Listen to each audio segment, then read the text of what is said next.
Good afternoon and welcome to Dice Tales. My name's Mark and this time we're doing a battle report of Kill Team Rogue Trader. So I'll get straight on to it. I'm going to be talking over the hyperlapse this time because I didn't do as many videos and people have said, why don't you talk over the hyperlapse instead? The reason I don't do that is I don't have full control of the hyperlapse, so I can't pause it. There's probably editing ways of slowing it down and speeding it up, which would be quite long. But we'll see how it goes. Experimental. So we're going on a spaceship. So this is Rogue Trader. There's going to be two sort of battle reports in this video. Here is the first mission of the campaign. There's 4 missions in the campaign. Then it says try swapping sides and do it again. Try different kill teams in there if you really wanted to. So I have taken the red, the Aleutian Star Striders, and I've split them up. I've got a combat team going down the left flank, which is Voidmaster Nietzsche, a leader, Aximilian the dog, who's a scout, Prond, who's a cult assassin, and Alicia Vane herself, and the medic character as well. On the right hand side is the engineer and 2 voidsmen. Now he's the engineer. What is he? He's a comms specialist, and he has an ability where any of my team within 6 inches of him, and not around the walls, not in a bubble, but within sort of line of sight, would get a 5+ invuln save. I completely forgot about that. I sort of knew it at the back of my mind, but I just couldn't find the rule because we were quite excited to get this on the table and see it played. And I've got a gunner in the middle, just a voidsman with a rotary cannon. He's a heavy. And I've got a voidsman. It locks in that room on the bottom left. He's in there because there's a computer in there, which that is the objective that Nurglings have to destroy. So there's an objective on the bottom left there, and the other objective console is on the right with the engineer and the 2 voidsmen. And in the meantime, I think was there a reason that I'm going quite aggressive? I can't remember. No, I'm not too sure. Maybe it was just to hold him off in the corridors. So he's got his 3 large guys. So they're 100-point teams. Mine is standard. It's always going to be this team because that is how it is. The Galpox seems to be able to sort of swap out some creatures, or at least we did on this. Maybe we played it wrong. I'm not too sure. So let's see how it goes. Next picture. That's again just a really set up picture, close up, and same view on the right hand side. And this is pistols, right? Pistols are very important, so make sure you know the rules. We believe he could. There would have been a fight with the assassin and the dog in front of him just a moment ago, and I believe that he could shoot over their shoulders with a pistol and shoot into combat. That's why we played it anyway, so let us know if you think that was wrong. But here, those assassins have been brutally wasted by the mutant, and he's now coming after my pistol here. I think that's it. I think we're going to hyperlapse mode. This is a shot from mission 2, so we'll get onto that. And back round. Yep, so hyperlapse, overtalk. So we're going on a spaceship. This is us setting up the mission, what you've just seen from those few photos. So what do we know about the Aleutian Star Striders? Well, the story's quite nice. I quite enjoyed it. We've left the Emperor's space, and we're basically... The Emperor's brought all the Rogue Traders together and said, go and find new galaxies for us to populate, just in case we get crushed here. Something along those lines. So, an Aleutian Star Strider had a map,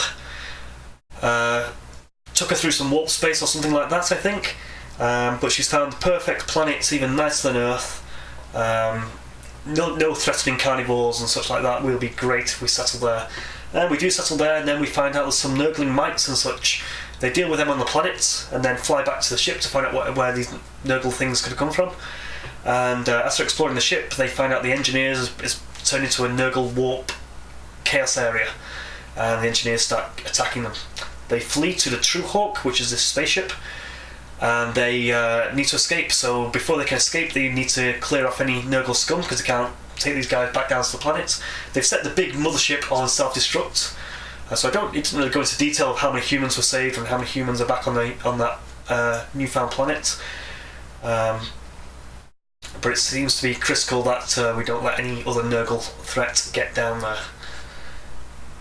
So he's wins the initiative and comes charging straight at me. The way doors work, if you start within 1 inch of a door, you can open it.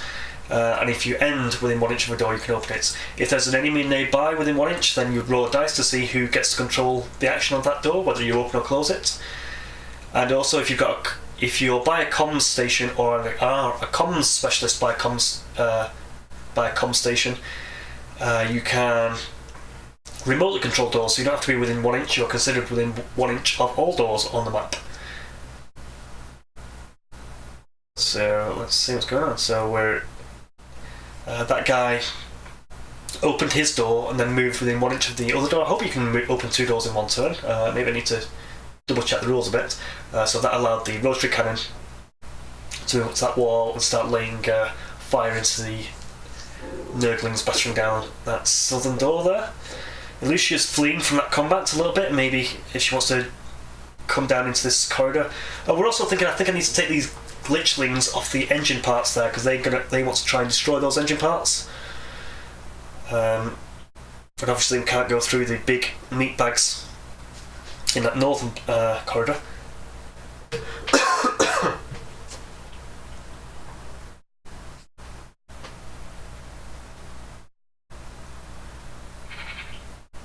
So on my turn I try to open that southern door, but he contests it, so it stays closed. They've just rotor cannoned a mutant in the back.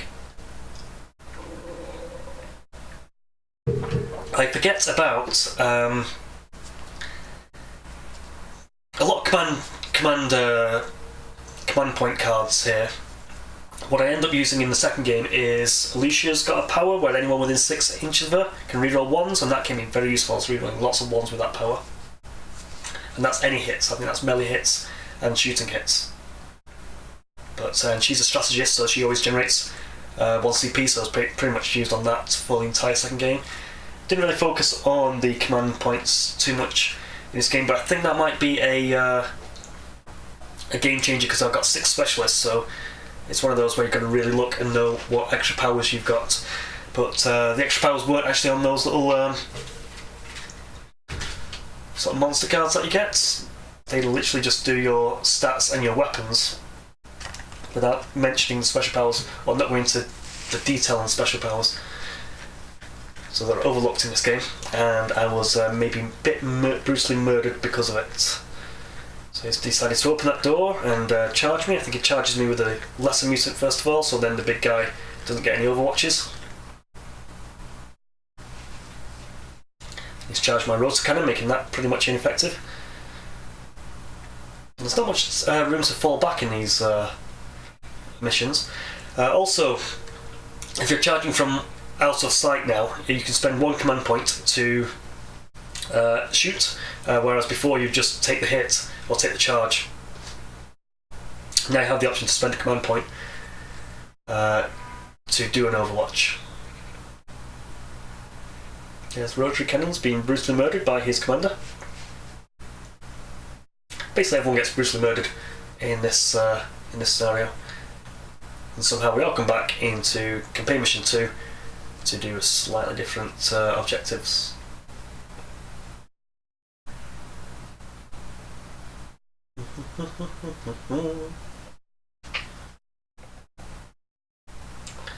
So I covered command points, covered charging and line of sight. It's nice to be able to do a video like this, because the other videos were if you had the camera set up like this, you could only see half the board, like that Tyranid game that I had recently. A lot of action was going on the northern face, but because of the way the train was set out, you couldn't really see it. That's why I like my photo style, because I guess that's like a bat report from the magazines. I really enjoyed the White Dwarf battle reports that they did with, they linked 3 missions together. Astra Militarum attacking an Orc stronghold to rescue a captured commander. That was well done. I do want to get a bit more flair and story into my games as well. Like the White Dwarf, to be honest. I guess I'm still focused on the technicalities of YouTube and doing volumes and such. Alrighty-o. What's going on? So he's murdering his way through that southern room.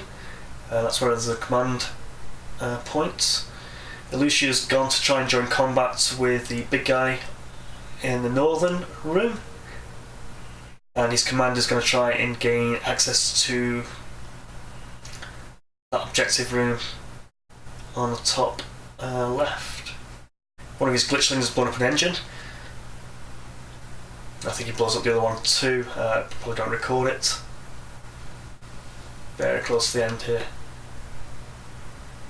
And Lucia, I think she wears a veil because she's so old. She's sort of being kept alive by that medic character, which is a bit gruesome.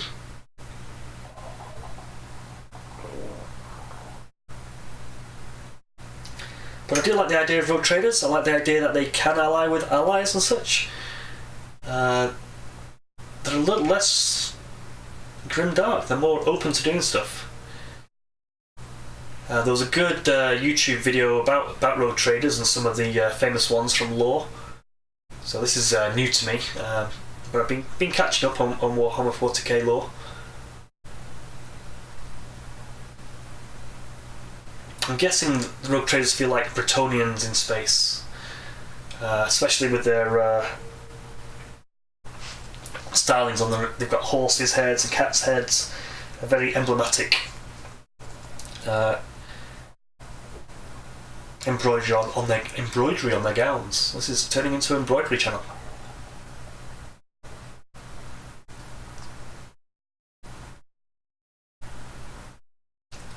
Yeah, we're setting it back up again. We seem to be putting things back. Oh, H.G. Wells, The Time Machine. Oh, reverse time.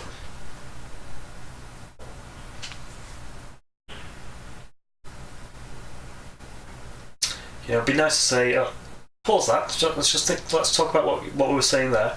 Probably is ways of doing that. Probably in the other editor, not this OBS Studio. I'll have to think about it, see what I can do. Actually, check out some other people's reports, see how they do it.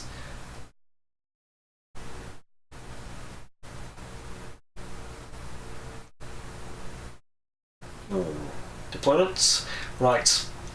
So he's deploying in these bottom two rooms and top two rooms, and I'm pretty much deploying in the command centre. Lucia had to stay on that first chair, and our mission is to get Lucia to an escape pod and off the board within 1 inch of an escape pod without an enemy being within 1 inch, and then she can blast off to safety. And also one of my specialists, of which I've got 6, because that's the Elysian Star Strider's special ability, so I'm having just 3. Each of the named characters is a specialist, and they are allowed that. And I need to get one of my specialists onto a command pod, escape pod as well. The escape pods are those 4 things at the back.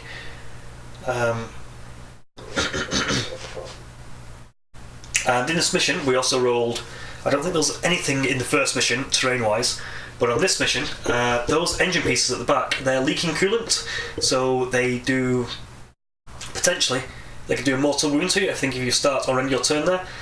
We actually rolled it after he moved. We said, oh, let's do what's happening in this terrain. And after he'd moved all these mutants onto it, he said, oops, these are leaking and they might kill you. But he rolled all his dice, he was quite happy to do that, and they all survived it. And also, because of the leak, I think anything within any shooting within 6 inches of one of those engine pieces, so pretty much that entire back room, is a -1 to hit. So mortal wounds if you're within 1 inch, and starts around your turn on a 1 in 6 chance. And it's a gaseous filled room, -1 for shooting. But because it's a very, very melee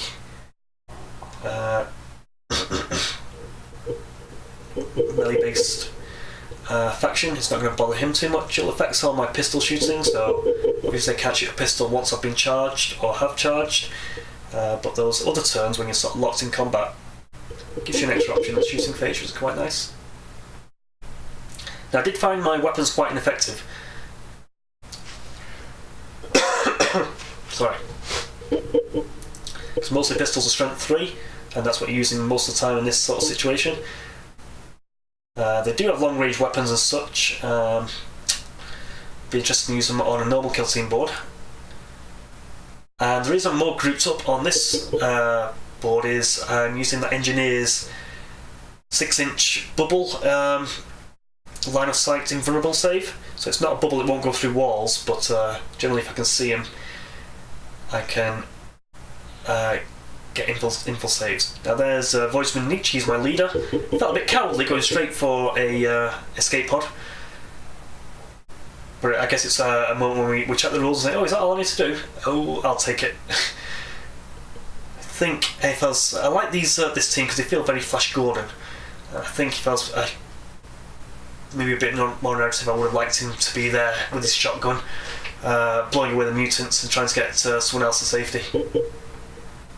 My tactic here is to sacrifice the Voiceman in those doorways. So I want to maybe get him into a doorway and then try and crush the door. And also just delay him getting trapped in those corridors. So I think the way I've got it set up now, most of my guys, apart from the guy in that southern corridor, can get the invuln save from the engineer. My assassin charged in and she went within 1 inch of one of those engine parts and she got burnt by it, so she failed a 1 in 6 chance and took a mortal wound because of it. Luckily, the named characters generally have 2 wounds. So he's gone to block one of the escape pods. But I think when in advance, if I clear up that enemy that I'm next to right now, I can get to that northern escape pod with Alicia, and that's me winning the game at that point. We do plan to play the next 2 missions in the Cascooms this coming Thursday.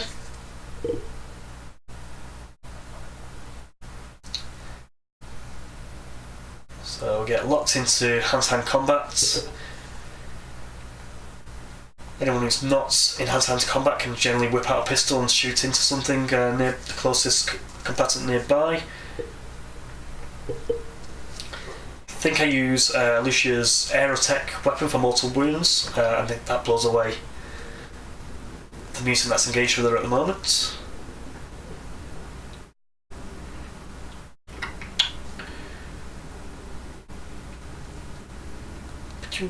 Super fast dice rolling.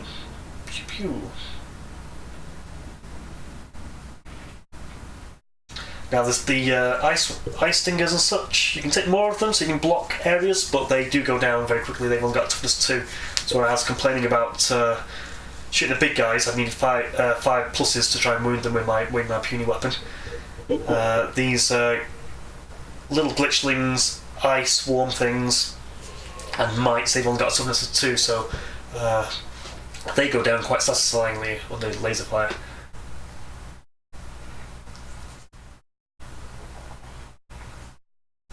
Getting a bit worried now because his big guys are coming in. And that's turn 3. You can see there's a red dice down there. The 8-sided dice is my command points. And I think I mentioned already that anyone within 6 of Lucia, I'm using a command point to make them reroll 1s. And so I use that mostly. I think you get your other rerolls as well. Can't reroll, but other dices you can reroll.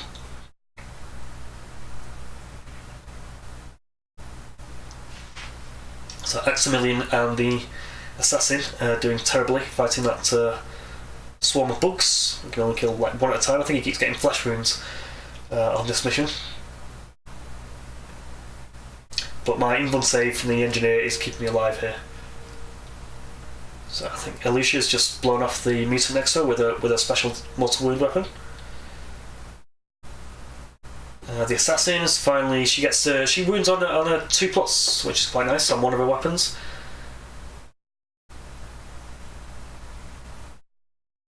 So they have their ways, these Elysian Starstriders.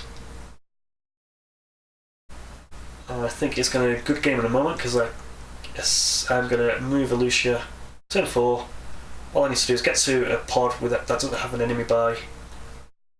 Who gets the initiative? He doesn't have anyone there to defend it, so I count out the squares. As I say, I reckon they're about an inch, so she easily makes it and escapes. Good game. I think we're going to loop back around to the beginning in a moment. That's it. Let's say I don't feel as comfortable talking over a hyperlapse like that. My recent Star Wars one I quite like, in that I do all the highlights of the turns as they progress via photos on most of them. Because that one was recorded, I probably didn't take as many photos as I usually would. And I'm also planning on putting the photos up on a blog site as well, so you can peruse them in your own time. You're not sort of pausing a video if anyone does that. So that is that. Once I get them on a site, I will let people know what that site is. I'm going to try and create Dice Tales blog. Keep it all in-house, in brand. And there we go, we're going to loop around again. So, how was that for a battle report? That was my thoughts on it. What are your thoughts on it? Have you got Road Trader? Have you tried it with other teams yet? I would definitely like to try it with Gene Stealers and Astro Militarum. I think it'll be interesting with other teams too. Obviously, Arena's out now, so people have been picking that up. I'll see who's going to get it in our local club, and I hope it does include commanders. To be honest, I hope that's, because I really like the commanders and the little bit of flavour that they bring. We'll leave it there. I'm going to end this video. Have a nice day, and see you on the next battle report. Thank you very much.